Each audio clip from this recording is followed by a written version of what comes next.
எங்கள் வீட்டு பூனை மக்காசோளம் சாப்பிடுது.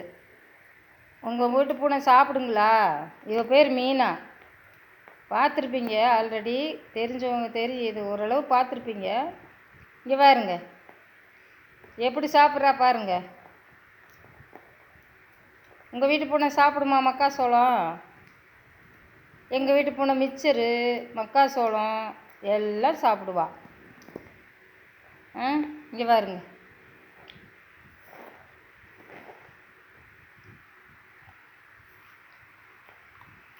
இதுக்காக ஒரு இது போடுங்கங்க, லைக் போடுங்கங்க.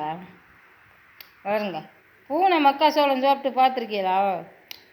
மீன் சாப்பிடும், கறி சாப்பிடும், சிக்கன் சாப்பிடும், மட்டன் சாப்பிடும், எலி சாப்பிடும். மக்காசோளம் சாப்பிட்டு பார்த்துருக்கீங்களா? பால் குடிக்கும், தயிர் குடிக்கும், சாப்பிட்றான் பாருங்க. இந்த அதிசயம் தானே. யாராவது போட்டு காமிச்சிருக்காங்களா? ப்ளீஸ் போடுங்க.